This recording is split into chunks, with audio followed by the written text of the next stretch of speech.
Hola gente, ¿cómo andan? Bienvenidos y bienvenidas a la clase número 7 de Ciudadanía, Sociedad y Cultura. Ya esta es la última clase, ¿sí? Vamos a abordar el contenido de pueblos originarios, todo lo que tenga que ver con los pueblos originarios, ya sean las demandas, las legislaciones actuales y también los debates que hay en torno a ellos, ¿no? Lo cierto es que hay mucho debate, pero mucho debate, diferentes posturas y demás acerca de los pueblos originarios en nuestro territorio, ¿no? Para eso nos vamos a remontar, nos vamos a hacer la pregunta desde qué momento, desde qué momento se generó este tipo de debate, estas discusiones y demás. Lo cierto es que hay una presencia histórica de pueblos originarios en nuestro territorio, ¿sí? Lo cierto es que tenemos que reconocer que ellos están acá desde antes de que lleguen los españoles, por lo tanto vamos a decir que la presencia de los pueblos originarios en territorio argentino es prácticamente milenaria. Mucho antes del siglo XV ya estaban, ¿sí? El territorio que hoy conocemos como lo que sería la Argentina estaba habitado por una gran variedad de pueblos con sus propias culturas, sus propios idiomas, sus propias formas de organizaciones sociales que van a ser todas diferentes, su economía y demás. Lo cierto es que ya estaban asentados y eran básicamente tierras de ellos. Desde los diaguitas en el noroeste, los guaraníes en el noreste, los mapuches en el sur, los cuon, los huichi en lo que sería el Chaco, entre otros. Cada comunidad va a desarrollar una relación muy particular con el entorno, su forma de relacionarse con el medio ambiente, su forma de explotarlos y demás, y va a dejar una huella muy profunda en todo lo que tenga que ver con el paisaje y lo que tenga que ver con la cultura de la región, ¿no? La narrativa tradicional de lo que sería la historia argentina, que generalmente comienza con lo que sería la colonización. ¿Qué es la colonización? Cuando llega Colón a América y los españoles conquistan el territorio, lo que se denominaba anteriormente el descubrimiento de América y hoy se lo reconoce por suerte como la conquista de América. Bueno, ellos estaban desde mucho tiempo antes que eso suceda, ¿sí? Pero bueno, lo cierto es que en el siglo XVI llegaron los que serían los conquistadores europeos y va a marcar un quiebre en la vida de estos pueblos originarios. Violencia, diferencias tecnológicas, enfermedades que trajeron del viejo continente que acá no eran conocidas, la imposición de nuevas culturas, nueva religión y un nuevo sistema económico va a generar una catástrofe en la población originaria y en sus modos de vida. Se les despojó de todo, de sus tierras, de sus hijos, de todo, consideradas por ello no solo un recurso, si hablamos de la tierra, sino también una identidad espiritual, y fueron sometidos a trabajos sumamente forzados, de explotación, de servidumbre, que provocó, junto con las guerras, junto con este trabajo forzado, junto con enfermedades, que mueran casi el 80% de la población indígena. Pero bueno, a pesar de esta violencia sistemática, la historia de los pueblos originarios no es solo una historia de víctimas, por así decirlo, y esto lo remarco siempre, ¿no? También es una historia de resiliencia, una historia de gran resistencia de las rebeliones de Tupac Amaru II en el virreinato el virreinato del Perú, hasta la constante lucha de los pueblos mapuche por defender su territorio en lo que sería la Patagonia, pasando por resistencias cotidianas para mantener sus lenguas y tradiciones. Estos pueblos básicamente nunca dejaron de luchar por su supervivencia y por su autonomía. Hay pueblos, como lo veíamos en clases anteriores, o países, mejor dicho, que la verdad le guardan un lugar preponderante en la historia y en el día a día, como por ejemplo Bolivia, ¿no? Pero bueno,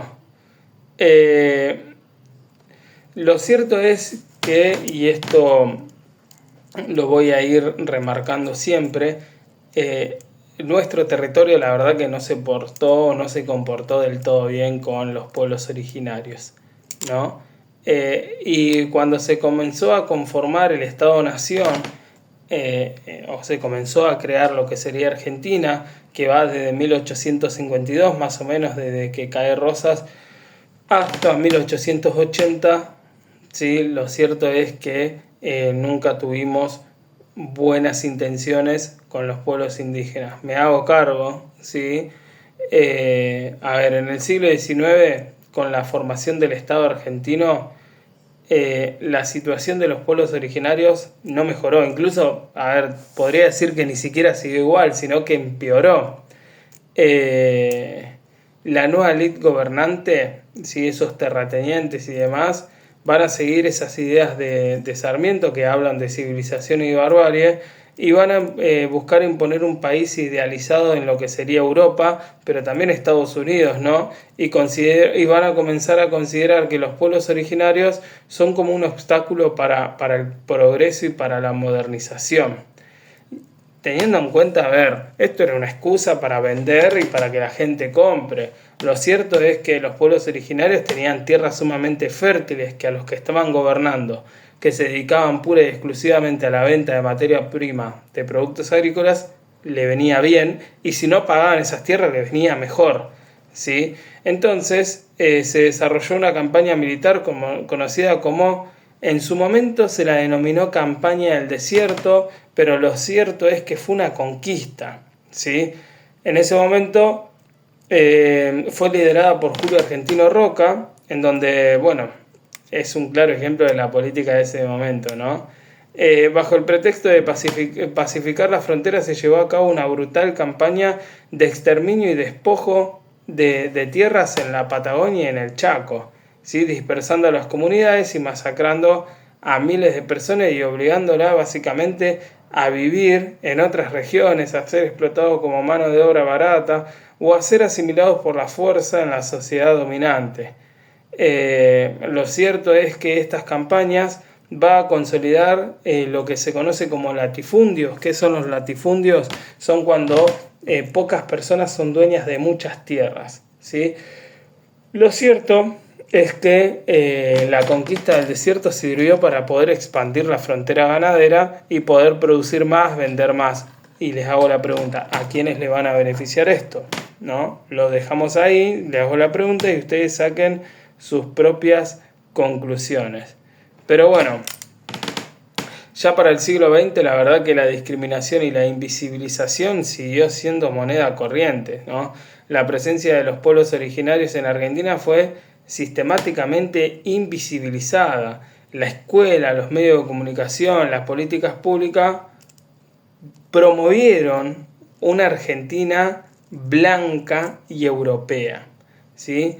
Eso daba un claro mensaje y seguían con esa postura de europeizar, por así decirlo, a nuestro territorio, en donde van a negar esa diversidad cultural y los pueblos indígenas fueron relegados a los márgenes de la sociedad, sufriendo pobreza extrema, falta de acceso a salud, educación y una constante discriminación, exclusión y demás.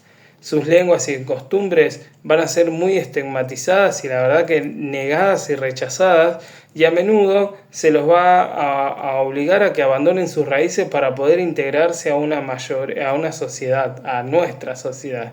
Sin embargo, a pesar de este panorama adverso de negativas y demás, muchas comunidades van a seguir firmes, van a mantener su cultura, su memoria y su organización interna, pero bueno, les va a costar más porque van a estar lamentablemente por fuera total de lo que sería el sistema. Pero bueno, ya a partir de 1980, con el retorno a la democracia en Argentina y el marco de un resurgimiento de esos movimientos indígenas a nivel latinoamericano, la demanda de los pueblos originarios comenzaron a tener más protagonismo, a ganar una mayor visibilidad. Y también es importante esto, como hablábamos en clases anteriores, de la importancia de la participación ciudadana, comenzaron a ser escuchados y escuchadas.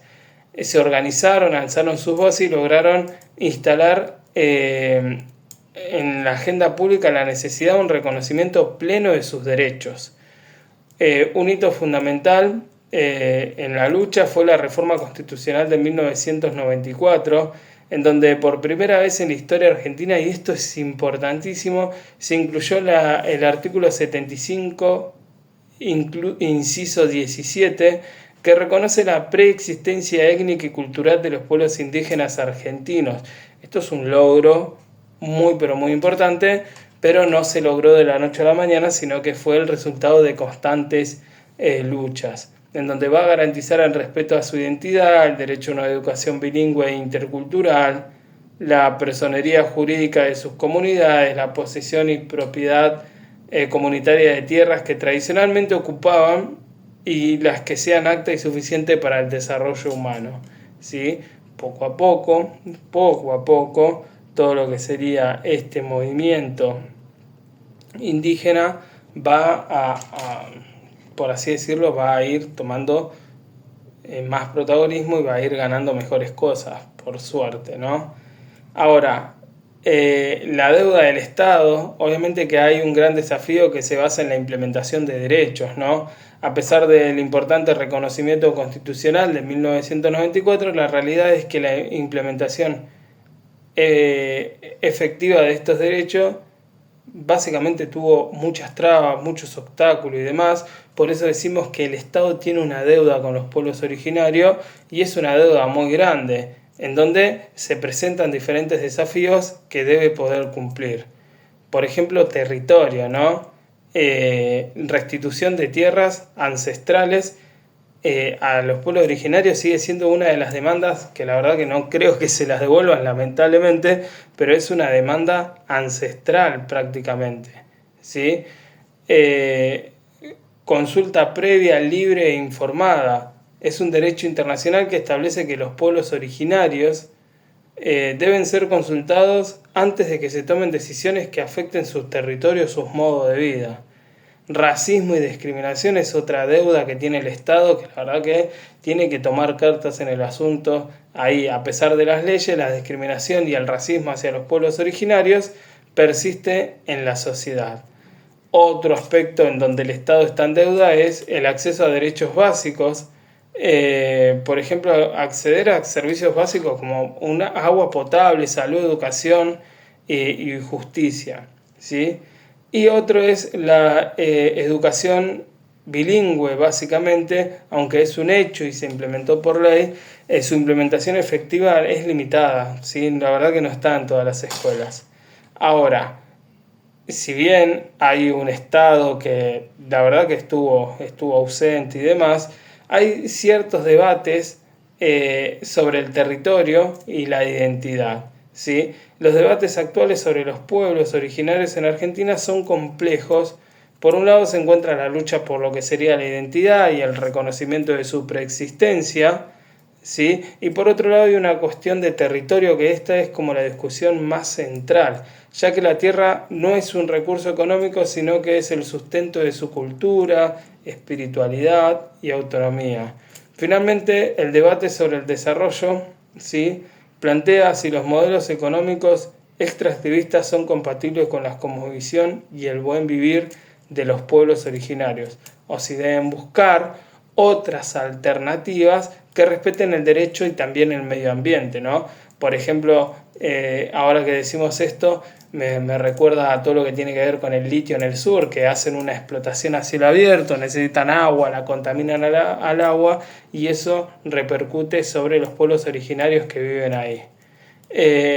Pero bueno, la pregunta sobre si se logró integrar a los pueblos originarios en la Argentina o no, la verdad que es una pregunta muy crucial y la respuesta podríamos decir que no, la verdad. Y el objetivo no debe ser la integración en el sentido de asimilación a la cultura dominante, sino básicamente lo que se tiene que generar es convivir, esa convivencia de la diversidad y el reconocimiento de la plurinacionalidad, que es un concepto que estuvimos viendo anteriormente. Pero no es solamente el reconocimiento de la plurinacionalidad, sino que también se basa en el respeto, ¿sí?